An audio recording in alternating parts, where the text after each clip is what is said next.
मोदी जी 2029 भी प्रधानमंत्री के दावेदार मोदी जी ही रहेंगे। जय श्री राम। मैं रवि सांखी। आज हम बात करेंगे, मार्केट में एक मुद्दा बहुत ही जोरों शोरों पर है कि मोदी जी 75 की उम्र में रिटायर हो जाएंगे और उसकी जगह अमित शाह जी प्रधानमंत्री बन जाएंगे। आज ये बात केजरीवाल बोल रहा है, थोड़े ही दिनों में आपको ये बात पूरा विपक्ष बोलते हुए दिखेगा। आज हम एक कॉन्सेप्ट चेंज करने वाले हैं। हम इस कॉन्सेप्ट का मीनिंग होगा कि मैं क्वेश्चन करूंगा और मैं ही उस चीज का प्रॉपर वे में जवाब दूंगा। तो हमारे कई क्वेश्चन होंगे और उस पे अलग अलग तरीके से कई जवाब होंगे। हम इसका नाम रखते हैं Q&A, क्वेश्चन एंड आंसर। पहला क्वेश्चन है खुद मेरे से ही कि क्या नरेंद्र मोदी 75 की उम्र में रिटायर्ड हो रहे हैं? देखिए, आपको एक चीज समझाने की कोशिश करता हूं।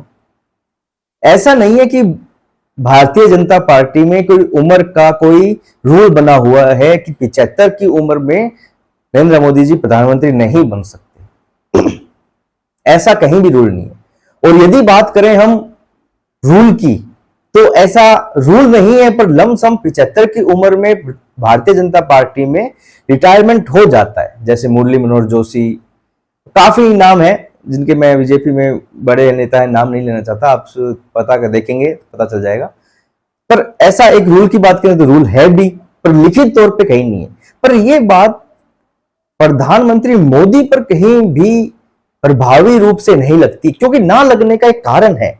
पहले वाली बीजेपी, याद कीजिए, जब मोदी जी पर आरोप लगाया जाता था कि मोदी जी ने मुरली मनोहर जोशी, आडवाणी जी को मार्गदर्शन मंडल में डाल दिया है, तो उसका प्रभाव यह नहीं था कि उनको राजनीति से दरकिनार कर दिया गया है। एक्चुअल में बीजेपी, आज की बीजेपी ये बताना चाहती थी कि ये बीजेपी एक कोठरी तक की सीमित नहीं है। कोठरी तक का अभिप्राय ये है कि पहले बीजेपी में अपना अपना एक हिंसा हुआ करता था, और ये सत्य है, ये कोई कहीं अनुसार बातें नहीं है, ये सत्य है।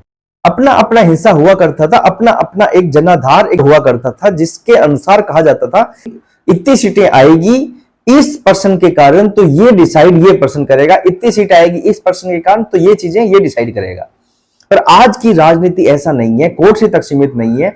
बीजेपी एक बड़े लेवल पे है, जिसमें कर्ता धर्ता और डिसीजन मेकिंग पावर सिर्फ और सिर्फ नरेंद्र मोदी के पास है, क्योंकि पूरा भारत अब नरेंद्र मोदी जी को ही चाहता है। कोई ऐसा नहीं कह सकता कि नरेंद्र मोदी जी के पास बीजेपी में इतनी पावर है, गडकरी जी के पास इतनी परसेंटेज की पावर है, अमित शाह के पास इतनी परसेंटेज। ये परसेंटेज की पावर अब बीजेपी में नहीं रही, और परसेंटेज की पावर यदि बीजेपी में नहीं है तो इसका मीनिंग ये है कि बीजेपी अब जो एक कहते हैं कि 75 साल के बाद में आप काम नहीं कर सकते, बीजेपी में वो रूल नहीं लगता है, क्योंकि इस चीज का बीजेपी को लॉस कहीं भी नहीं है। इस चीज का कि 75 के बाद में आप प्रधानमंत्री नहीं रह सकते, इस चीज का लॉस कहीं भी नहीं है। तो अब हम अलग क्वेश्चन पे आते हैं। अब एक क्वेश्चन उठ के आता है कि क्या मोदी जी सच में रिटायरमेंट ले लेते हैं तो उनकी जगह पर प्रधानमंत्री कौन? अब जानने की कोशिश करेंगे इस क्वेश्चन का आंसर। यदि मोदी जी रिटायरमेंट ले लेते हैं तो उनकी जगह कौन? इस बात को तथ्य प्रूफ प्रमाण समेत जानने से पहले आपको एक बात बताऊं कि मोदी जी, याद कीजिए, जब मोदी जी अपने भाषण देते थे शुरुआती 2012, 13, 14 के, उस समय वो रोड मैप बताते थे 2022-23 का भारत के, कि मैं 22 में 23 में भारत किसानों की आय दुगना करना चाहता हूं, भारत को एक ऐसा लेना चाहता हूं, भारत को एक ऐसा बनाना चाहता हूं, भारत को इस क्रिया में आगे बढ़ाना चाहता हूं। मतलब उनका एक भाषण याद कीजिए, वो हमेशा अपने समय से आगे की बातें करते थे भारत के विजन को लेके। और जैसे ही 19 का चुनाव आया, मोदी जी, जैसे ही 19 का चुनाव था, मोदी जी 26, 23, 28 तक की बातें करते थे, आगे तक की बातें करते थे। अब 2024 का चुनाव है, 2024 का चुनाव है, तो मोदी जी 2047 विकसित भारत तक की बात कर रहे हैं।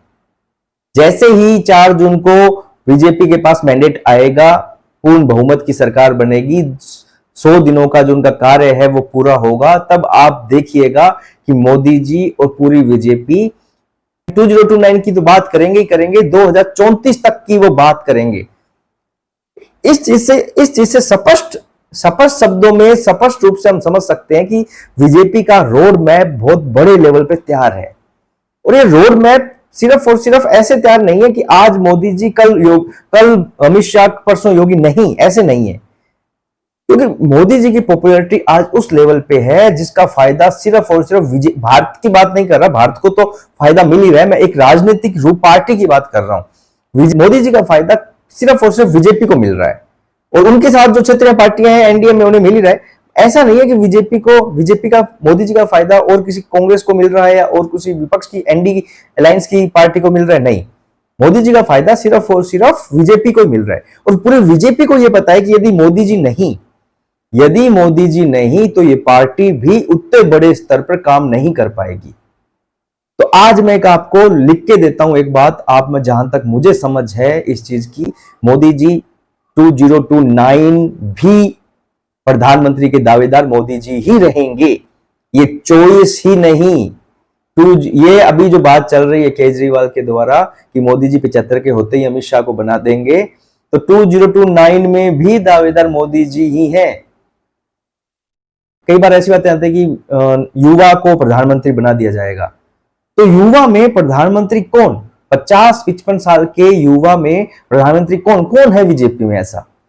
नितिन गडकरी की बात करें हम, तो नितिन गडकरी लमसम मोदी जी की 2-3 साल छोटे ही हैं। राजनाथ जी की बात करें तो राजनाथ जी मोदी जी से भी एज में ज्यादा है, शायद 76-77 उनकी एज है। अमित शाह जी की बात करते हैं तो अमित शाह जरूर लमसम 49 या फिर 55 एवरेज मान लेते हैं, 55 के हैं। योगी जी जरूर 49 के हैं। अब अमित शाह जी का नाम इसने लिया है केजरीवाल ने, अमित शाह जी का नाम केजरीवाल ने लिया है प्रधानमंत्री की।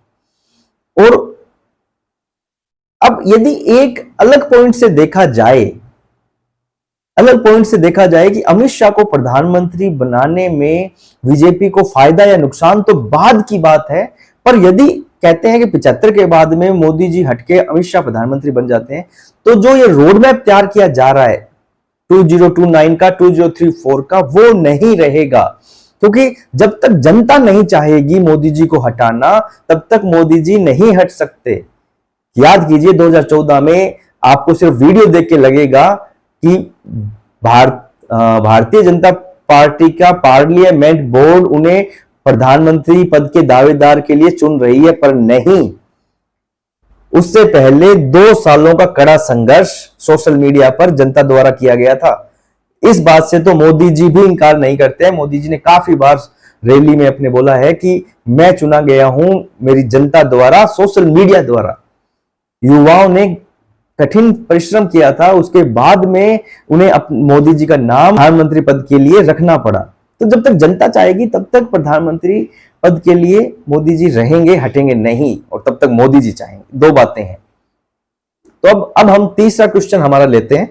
तीसरा क्वेश्चन है जो केजरीवाल ने कहा, आज ये बात केजरीवाल कह रहा है, कल ये विपक्ष भी कहने लगेगा। क्योंकि क्या होता है, चलो पहले क्वेश्चन ले लेते हैं।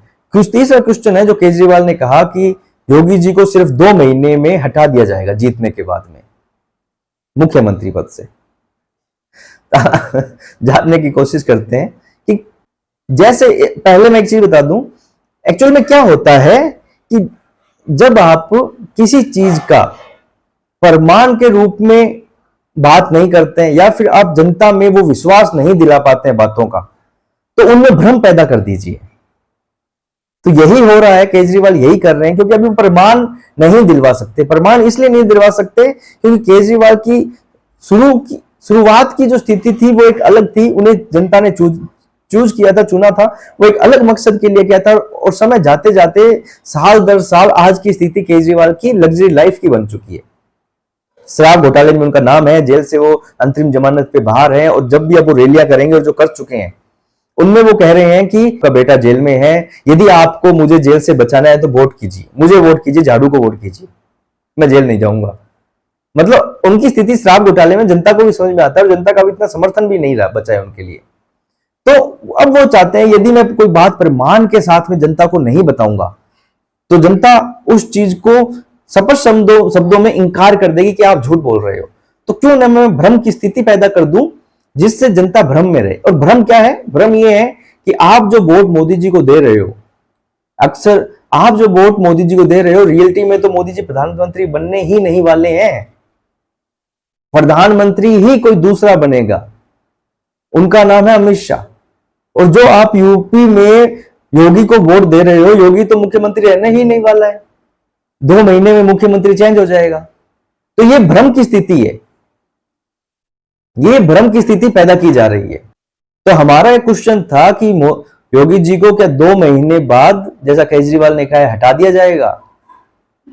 जैसे मैंने आपको पहले बताया कि प्रधानमंत्री चुनने का डिसीजन पार्लियामेंट बोर्ड का तो था ही, उससे पहले सोशल मीडिया पे जो जनता ने, देश ने एक आह्वान किया मोदी जी का, उनको प्रधानमंत्री पद के लिए लाया गया, वैसा ही आह्वान यूपी में पूरे देश ने किया था, पूरे उत्तर प्रदेश ने और पूरे देश ने किया था कि योगी जी को मुख्यमंत्री पद के लिए लाया जाए।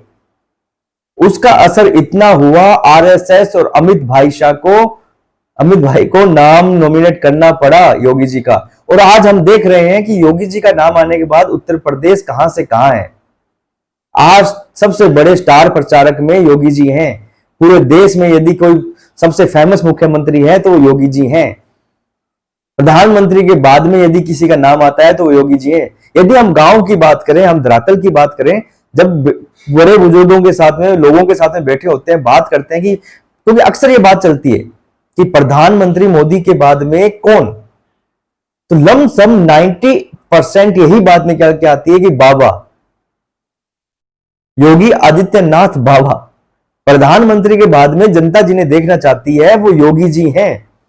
और तो ऐसा कैसे हो सकता है कि इतने पॉपुलर पर्सन को, इतने मतलब लोकप्रिय पर्सन को मुख्यमंत्री पद से हटा दिया जाए? और दूसरी बात, इस चीज का लॉस भी नहीं है बीजेपी को। यदि कोई ऐसा पर्सन होता है जिससे लॉस हो रहा हो बीजेपी को, तब तो सोचे भी। ऐसा भी नहीं है योगी जी से लॉस हो रहा है, क्योंकि योगी जी से बीजेपी को बेनिफिट ही बेनिफिट है, प्लस में ही है। याद कीजिए उत्तर प्रदेश कहां था। आपको एक किस्सा सुनाता हूं, अक्सर बात होती है इस किस्से की, आपने भी सुना होगा कि ये बात है जब मुख्यमंत्री मोदी जी थे, जो प्रधानमंत्री नहीं मुख्यमंत्री थे, तब अमित शाह को एक बार यूपी कोई, ये समझ लीजिए कोई संगठन के हिसाब से या किसी भी प्रभार के हिसाब से भेजा गया। तो उस समय समाजवादी पार्टी का एक सिक्का चलता था, उनकी सरकार थी, उनके मतलब गुंडई जो उनका एक राज हुआ करता था वो था। तो वहां अमित शाह जी फंस गए, उनके मतलब गुंडों के बीच में, समझ लीजिए वो फंस गए। उनके पास में कोई चारा नहीं था, वो आगे उस चीज को नहीं कर पा रहे थे, निकल नहीं पा रहे थे। तो वहां वो योगी आदित्यनाथ को याद करते हैं। योगी आदित्यनाथ की सेना है हिंदू युवा वाहिनी, जो बाइक पे काम करती है, बाइक पे आती है। तो कहा जाता है कि योगी जी ने अपनी सेना को भेजा और अमित शाह को उस चीज से निकाल लिया।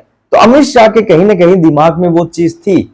और दूसरी बात, एक सोशल मीडिया पे इतना बड़ा जनादेश, जैसे प्रधानमंत्री के लिए एक आह्वान हुआ था, मोदी जी के लिए एक आह्वान हुआ था, वैसे ही योगी जी के लिए आह्वान था। आरएसएस को भी मानना पड़ा, मोदी जी को भी। अमित शाह, जब अमित शाह जैसे पर्सन, चाणक्य, यदि योगी जी का नाम ले रहे हैं मोदी जी के सामने, तो मोदी जी को भी मानना पड़ा कि हाँ, और उसका असर आज दिखता है। और एक बात सोचिए, यदि बीजेपी को किसी मुख्यमंत्री को हटाना हो तो 24 घंटे भी नहीं लगते, 5 मुद्दे गिनाए जाते हैं और मुख्यमंत्री चेंज। पर योगी जी को चेंज नहीं कर सकते, क्योंकि योगी जी ने उत्तर प्रदेश को उत्तम प्रदेश बनाया है, उत्तर प्रदेश फर्श से अर्श तक पहुंचाया है। हिंदुत्व की राजनीति की प्रयोगशाला है उत्तर प्रदेश। आज उत्तर प्रदेश का यूपी योगी मॉडल पूरा देश अपनाना चाहता है। पिछले दिनों फ्रांस की न्यूज आपने सुनी होगी कि वहां के एक नेता ने एक चीज कही थी कि हम यूपी मॉडल अपनाना चाहते हैं, बुलडोजर वाला। तो ये विदेशों में भी जा रही है, और इतने प्रखर हिंदूवादी और इतने लोकप्रिय नेता को नहीं हटा सकते। पर बात वही है कि केजरीवाल सिर्फ और सिर्फ भ्रम फैलाना चाह रहे हैं जनता में। अब जेल से बाहर आए हैं 20 दिनों के लिए, तो कुछ ना कुछ तो करेंगे। ज्यादा से ज्यादा क्या करेंगे, रैलियों में ये कहेंगे कि देखिए बीजेपी ने मेरे साथ क्या किया। बीजेपी कह रही है आप बीजेपी में आ जाओ, हम हमारे साथ आ जाओ, पर मैं नहीं आ रहा क्योंकि मुझे दिल्ली वासियों की, देश की चिंता है, मैं लोकतंत्र को बचाने आया हूं। मतलब इस तरीके की बातें वो करना चाह रहे हैं, पर उनके प्रमाण नहीं है बातों के। अब तो वो चाहते हैं कि मैं, यदि प्रमाण नहीं है तो लोगों को एक शंका में डाल दूं, सोच में पड़ जाए। तो उन्होंने अब ये स्थिति अपनाई है। अब हम हमारे अगले क्वेश्चन की तरफ बढ़ते हैं। अब हमारा अगला क्वेश्चन ये है कि तो फिर बीजेपी को सीटें कितनी आ रही हैं? तो फिर बीजेपी को सीटें कितनी आ रही है, ये बात करेंगे हम। हमारे एनालिसिस के हिसाब से नहीं करेंगे, हम बात करते हैं विपक्ष के हिसाब से। तो चलिए विपक्ष के हिसाब से जानने की कोशिश करते हैं बीजेपी को सीटें कितनी आ रही है। हां, पर विपक्ष खुद नहीं बता रहा है कि हमें सीटें कितनी आएगी, इंडी अलायंस नहीं बता रहा है हमें सीटें कितनी आएगी, पर वो बीजेपी की सीटें जरूर बता रहा है, एनडीए की सीटें जरूर बता रहा है कि कितनी आएगी। यदि राहुल गांधी का आंकड़ा देखा जाए कि बीजेपी कितनी सीटों पर सिमट जाएगी, तो वो कहते हैं 180 के सीटों के अंदर अंदर बीजेपी सिमट जाएगी। ठीक है, मान लेते हैं। केजरीवाल का यदि आंकड़ा देखा जाए तो केजरीवाल कहता है कि 230-40 तक बीजेपी 20-30-40 तक सिमट जाएगी, इन्होंने बढ़ा दिए। उसके बाद में वो कहते हैं कि आप जिन्हें वोट दे रहे हो वो तो प्रधानमंत्री बनेंगे ही नहीं, प्रधानमंत्री ही हमेशा बनने वाला है। तो भैया जब सीटें ही आप बीजेपी को 220-30-40 दे रहे हैं तो प्रधानमंत्री कैसे बना दिया आपने अमित शाह को? क्योंकि कहीं ना कहीं केजरीवाल खुद मानते हैं कि आ तो बीजेपी ही रही है और पूर्ण बहुमत से आ रही है। क्योंकि यदि अमित शाह प्रधानमंत्री बन रहे हैं तो वो सिर्फ और सिर्फ फैसला होगा मोदी जी का, और मोदी जी का फैसले का मतलब पूर्ण बहुमत की सरकार। तो अमित शाह भी, ये केजरीवाल भी मान रहे हैं कि आएगी तो बीजेपी की ही सरकार। तो अब सीटें कितनी? क्या होता है कि जब भी अपने किसी का विरोध करते हैं, जब भी अपने को कोई आंकड़ा देना पड़ता है, मान लीजिए परसेंटेज की बात करते हैं, कोई एक टॉपर है जो हर क्लास में 90% लेके आ रहा है, और एक है एक एवरेज पर्सन, एक या फिर उससे नीचे, जैसे 30-40-45% वाला पर्सन। तो अब उस टॉपर की नित दिन बात होती है घर में कि पिछली बार 90 लेके आया था, इस बार फिर 90 ले आया, अब की बार कितने लाएगा। तो क्या होता है कि घर में जो एवरेज पर्सन है वो उस टॉपर को कहता है कि अब की बार नहीं आएंगे उसके नंबर, क्योंकि अब की बार मैंने देखा है उसने पढ़ाई नहीं की, अब की बार मैंने देखा है वो बिगड़ गया है, अब की बार मैंने उसे घूमते बहुत देखा है, अब की बार मैंने उसे गलत काम भी करते देखा है। तो अब की बार परसेंटेज आएंगे उसके सिर्फ और सिर्फ 70। उस खुद के आए हुए हैं 30-35-40, जिसके 90 आए हैं उसने 70 बताए उसके। सोचिए मानसिकता का इतना असर पड़ता है कि उसने उसके 50 भी नहीं बताए, या फिर अपने समानांतर भी नहीं बताए। 70 क्यों बताए? क्योंकि उसे भी पता है कहीं ना कहीं बहुत ज्यादा आने वाले हैं, पर नीचे भी कितना लाऊं, कम से कम बताऊं भी तो कितना बताऊं जिससे हल्का फुल्का तो विश्वास हो घर वालों को। वही स्थिति आज केजरीवाल की, इंडिया अलायंस की, राहुल गांधी की है। वो सोच रहे हैं कि जनता को बताएं तो कितना बताएं, क्योंकि 273 में बहुमत आ जाएगा। 303 बीजेपी की ऑलरेडी पिछली बार आई हुई है। एनडीए की बात करें तो 330-40 है। तो बीजेपी की सिंपल बात करते हैं तो कितनी बताऊं स्टॉपर की मैं। तो वो सोचते हैं, और खुद की आई हुई है लमसम 45-50 सीटें। ठीक है, अब खुद के समानांतर ला नहीं सकते, ऐसे तो कह नहीं सकते कि 100 सीटें आ जाएगी। तो जनता विश्वास करे ना करे पर हंस जरूर लेगी। तो इसलिए वो क्या करते हैं, वो कहते हैं कि 70, 170, 180 तो आ जाएगी। अब इससे समझदार है भाई केजरीवाल तो राहुल गांधी से, तो वो थोड़ा सा उसने अपने हिसाब से दिमाग लगाया, कहता नहीं नहीं थोड़ा सा 220-30 तो आ ही जाएगी। अब ये बात और ये चीज दिखाती है मानसिकता का खेल, कि एक टॉपर को आपको यदि रिजल्ट आने से पहले बदनाम करना है तो कितना बताओगे, उसकी बेइज्जती कितनी कर पाओगे, हल्की फुल्की कितना नीचे खींच पाओगे, हल्का फुल्का। तो वही स्थिति आज कांग्रेस और आम आदमी पार्टी की है। 4 जून को नतीजे सबको चौंकाने वाले हैं, सबको अचंभित करने वाले हैं।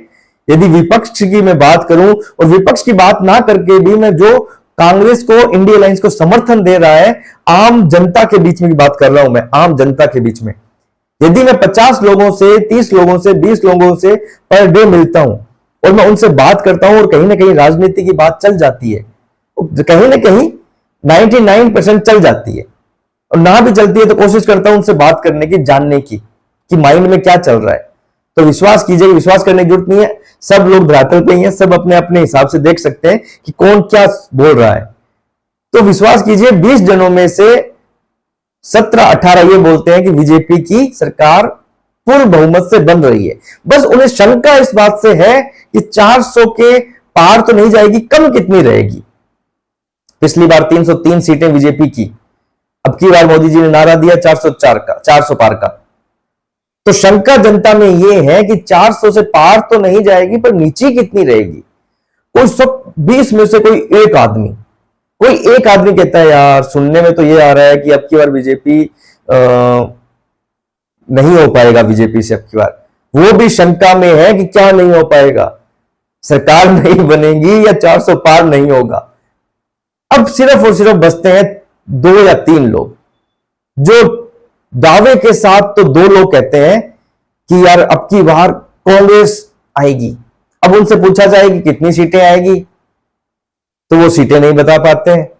पर उनका क्या है कि वो दिल है, मत है, जो विपक्ष के साथ में है, राहुल गांधी के साथ में हो ना हो, पर कहीं ना कहीं वो मोदी जी के साथ में नहीं है, वो विपक्ष के साथ में है। अब उनसे पूछा जाए सीटें, वो सीटें नहीं बताते हैं। अब 17 लोगों से, 20 में 17 लोगों में से पूछो आप, वो बीजेपी की श्योर सीटें बताते हैं भैया 350-400 तक आएगी। अब उन 2 लोगों से पूछो जो कांग्रेस के समर्थक है, वो नहीं बता पाते हैं। तो ये कहीं ना कहीं मानसिकता दिखाती है जो बीजेपी ने एक अपना लेवल सेट कर दिया है 400 तक का। और देखिएगा 4 तारीख को बहुत ही अचंभित करने वाले परिणाम आएंगे, और इस 4 जून को मोदी जी की शक्ति बहुत ज्यादा बढ़ने वाली है, मोदी जी की पावर बहुत ज्यादा बढ़ने वाली है। अब हम चलते हैं हमारे अगले क्वेश्चन की तरफ। अब हमारा अगला क्वेश्चन ये है कि यदि बीजेपी 2024 का चुनाव पूर्ण बहुमत से जीत जाती है तो अगला प्रधानमंत्री कौन? क्योंकि सबके माइंड में ये क्वेश्चन आज नहीं तो कल आएगा, कल नहीं तो आज तो है ही, कि मोदी जी तो चलो अब है, आगे उनका क्यों किसी न किसी सर पे तो मोदी जी को हाथ रखना पड़ेगा। तो अगला प्रधानमंत्री कौन? ये बात है लोकप्रियता की।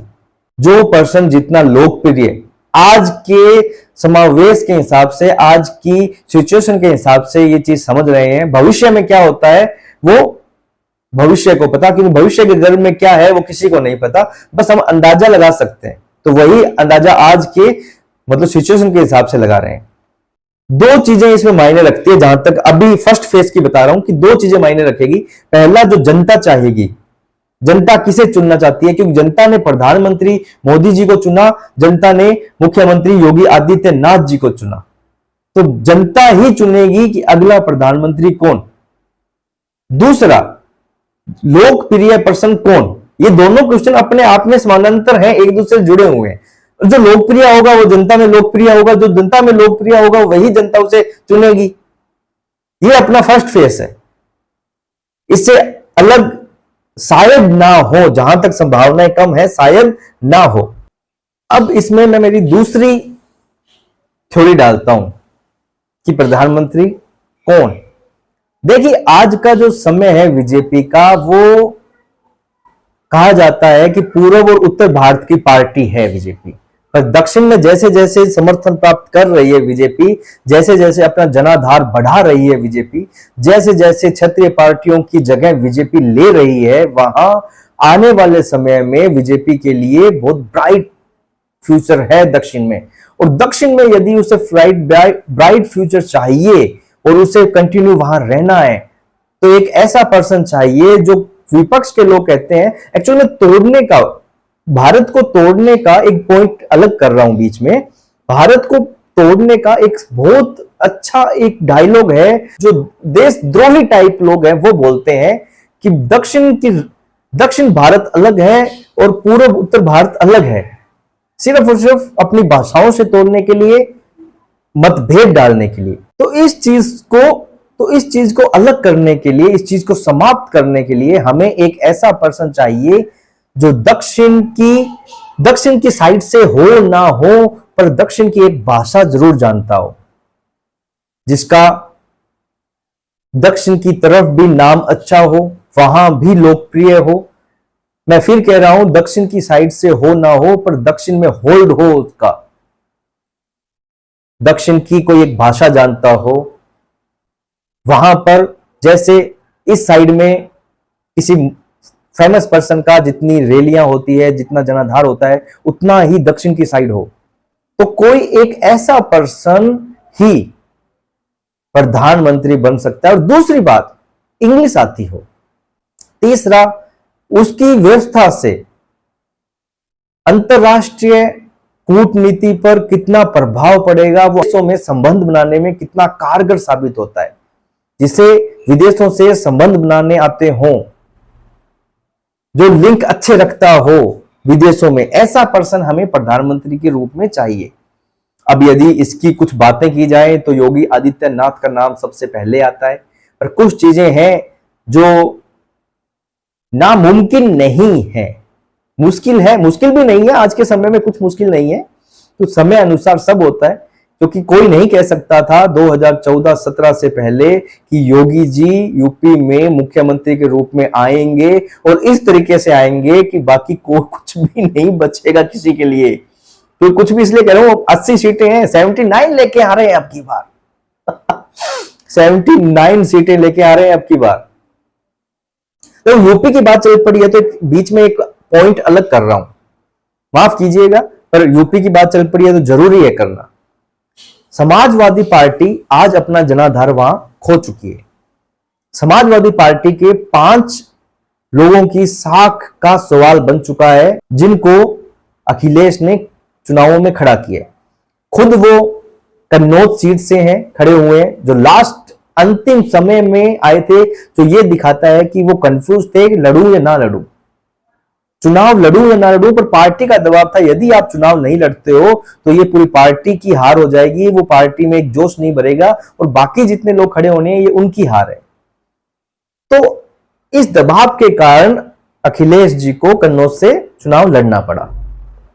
मैनपुरी से उनकी वाइफ डिंपल जी खड़े हैं, बाकी कहीं खड़े हैं शिवपाल के बेटे वगैरह, इनके चचेरे भाई वगैरह, ये ऐसे लोग 5 लोग खड़े हैं। 500 में सबसे जो मजबूत स्थिति है वो है डिंपल जी की। अखिलेश जी की भी स्थिति मजबूत नहीं है, क्योंकि पिछली बार डिंपल जी कन्नौज से थे, उन्हें हराने वाले पर्सन वही वापस अब कन्नौज से हैं, उनके सामने अखिलेश है और उनका जनाधार सभी जातियों में तो है ही है, स्पेशल दलित जातियों में बहुत ज्यादा है। उनका प्रभाव बहुत बड़े लेवल पे है, उसका तोड़ भी समाजवादी पार्टी के पास नहीं है। तो जहां तक उम्मीद है, अखिलेश कन्नौज से हार रहे हैं और डिंपल जी पिछले चुनावों में हारे हुए हैं, तो उनकी स्थिति भी बेहतर नहीं है। और बाकी बची 3 सीटें, तो उनका कहना ये नहीं कहूंगा कि वो जीत रहे हैं, और ये जरूर कहूंगा कि वो हार रहे हैं। तो 5 सीटें उम्मीद है कि हार सकती है सपा, 5 सीटें हार सकती है सपा, क्योंकि पिछली बार मुलायम सिंह यादव थे, उनका राजनीति में होना ही समाजवादी पार्टी के लिए बहुत बड़ी बात थी, क्योंकि उन्होंने पार्टी अपनी मेहनत पे, अपने दम पे बनाई थी, उनका जनाधार बहुत बड़ा था। आज वो यहां नहीं है, स्वर्गवास उनका हो गया है, तो इसका भी प्रभाव बहुत पड़ता है कि समाजवादी पार्टी में एक बहुत बड़ा वर्ग है जो अखिलेश यादव को पसंद नहीं करता है। हाँ, पार्टी में विरोध के स्वर नहीं उठ सकते, पर जनता में उठते हैं। बहुत बड़ा वर्ग है जो उन्हें पसंद नहीं करता है, और यदि वो अब की बार हार जाते हैं, तो एक चीज और बता दूं कि अखिलेश जी के समर्थन में 5 चुनाव हार चुके हैं समाजवादी पार्टी। यदि वो ये चुनाव भी हार जाते, 5 मतलब 4-5वां हारने जा रही है, माफ कीजिएगा, 4 हार चुकी है, 14, 17, 19, 22, 24। ये चुनाव भी हार जाती है तो विरोध के स्वर खतरनाक तरीके से उठेंगे। अब ज्यादा हम समाजवादी पार्टी की बातें ना करते हुए वापस प्रधानमंत्री की रेस पर आते हैं। तो योगी जी सबसे अच्छा चेहरा हो सकते हैं, पर अभी नहीं, क्योंकि मुझे नहीं लगता कि मोदी जी 29 का चुनाव छोड़ रहे हैं, क्योंकि 29 में भी चेहरा मोदी जी ही होंगे। 29 के बाद में आगे की परिस्थितियां क्या होती है वो भविष्य तय करेगा, स्थितियां तय करेगी, मोदी जी खुद तय करेंगे क्या करना है। पर मुझे नहीं लगता, तब तक स्थिति और कुछ भी हो सकती है। तमिलनाडु से अन्नामलाई है जो अपनी बेल्ट में बहुत खतरनाक होल्ड रखते हैं, मतलब एक सिंघम की तरह उभरे हैं वो, तो वो भी एक अच्छा मतलब नाम हो सकते हैं। फिर वही बात कि भविष्य तय करेगा। अमित शाह का नाम भी आगे रहता है, नितिन गडकरी जी का नाम भी आगे रहता है। तो बीजेपी के पास में चेहरे हैं, नाम है, और जिनके साथ में जनाधार भी हैं। जैसा केजरीवाल ने कहा है कि मोदी जी अमित शाह को प्रधानमंत्री बना देंगे, तो यदि ये हो भी जाता है तो भी विरोध नहीं होगा। केजरीवाल जी, जनता चाहती है कि प्रधानमंत्री मोदी जी ही रहे। यदि मोदी जी कह देते हैं कि भाई मैं नहीं रहूंगा प्रधानमंत्री, आज से अमित शाह प्रधानमंत्री, तो जनता विरोध नहीं करेगी। ये विरोध करने वाले भी वही लोग होंगे जो कांग्रेस को पसंद करते हैं, और वो दिखाएंगे कि अब हम बीजेपी में हैं, देखो हम विरोध कर रहे हैं। पर जनता नहीं करेगी। जनता को विकास से मतलब है, जनता को मोदी जी की छवि से मतलब है, और मोदी जी की छवि रहेगी अमित शाह में भी। अब आपने कहा कि योगी जी को हटा देंगे 2 महीने में, तो ये तो सरासर एक टाइम पास करने वाली थ्योरी है, जो जनता से मतलब मजे ले लिए हैं आपने, जनता के मजे लेना चाहते हैं। पर जनता समझदार है, जो इन चुनावों में अब दुगने मजे ले लेगी। अब हम एक क्वेश्चन करते हैं कि इन चुनावों में मोदी जी के कारण परिवार के किन किन बड़े बड़े लोगों का अस्तित्व समाप्त होने जा रहा है। माफ कीजिएगा, अपने पॉइंट से हटके है ये क्वेश्चन, पर डिस्कस कर लेते हैं, कुछ जानने की कोशिश करते हैं, कुछ समझने की कोशिश करते हैं। मोदी जी के कारण कौन से वो बड़े परिवार हैं जिनका अस्तित्व खत्म होने जा रहा है या कगार पर है। सबसे पहले बात करते हैं हम समाजवादी पार्टी। देखिए, समाजवादी पार्टी की बात इसलिए करनी जरूरी है कि यूपी भारत का सबसे बड़ा राज्य है और 80 सीटें देता है।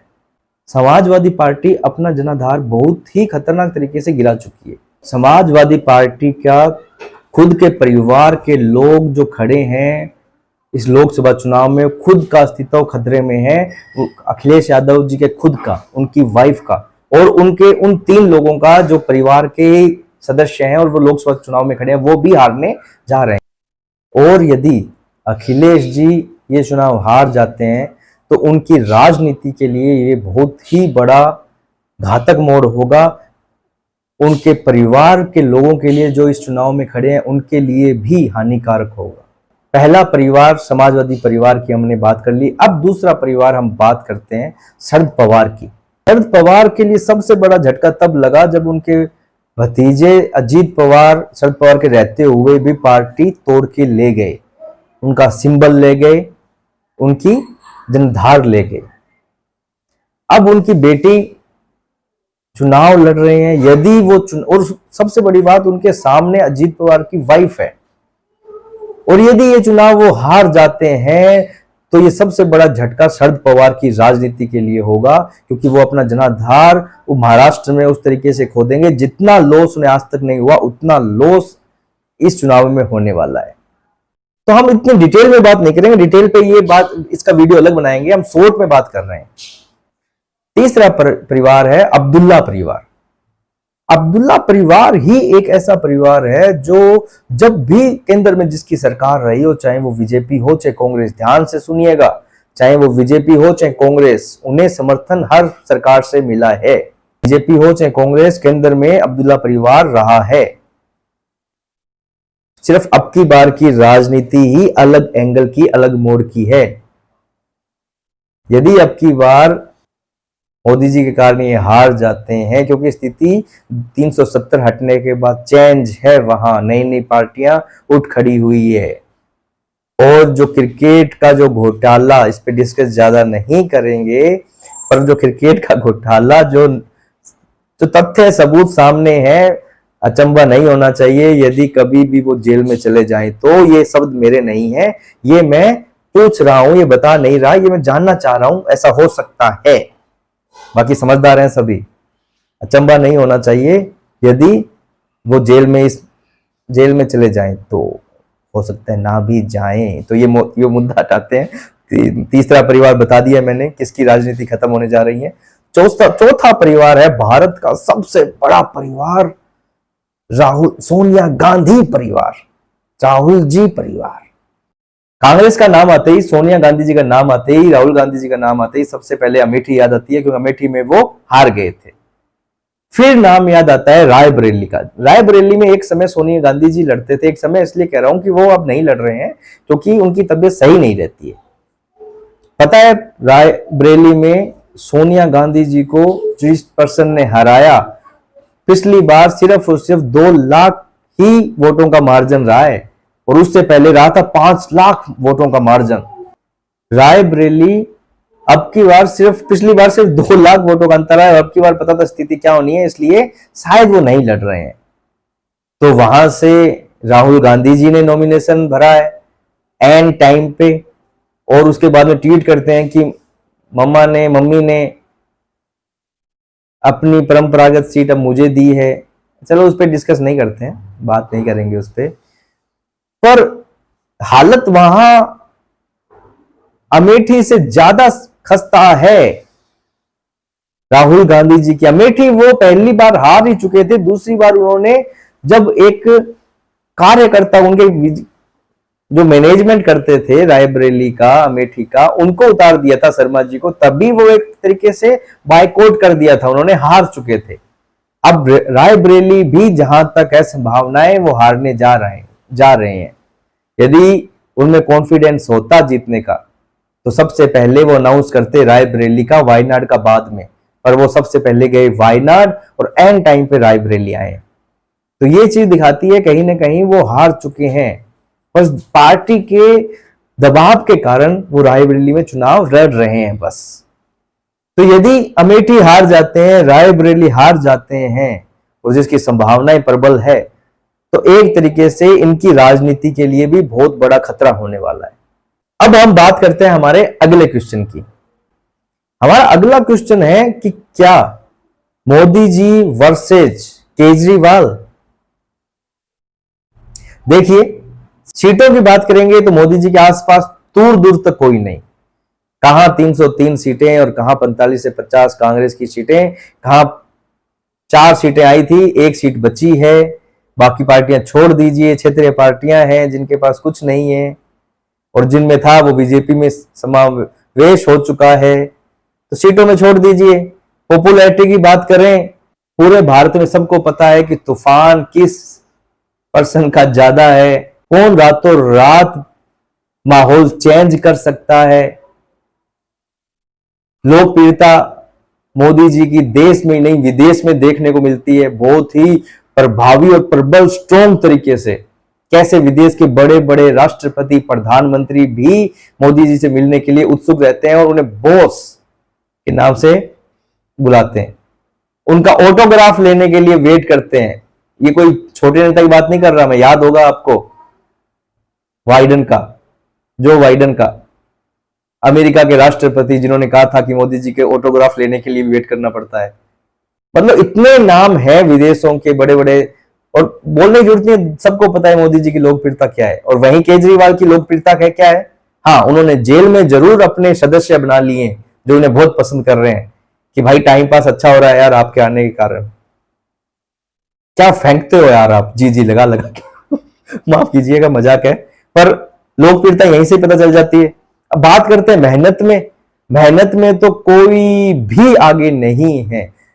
आज एक हर युवा का और हर एक बड़े इंसान का यही क्वेश्चन है मोदी जी से कि आप में इतनी एनर्जी कैसे है, कैसे आप इतना भाग लेते हैं, कैसे आप इतना काम करते हैं।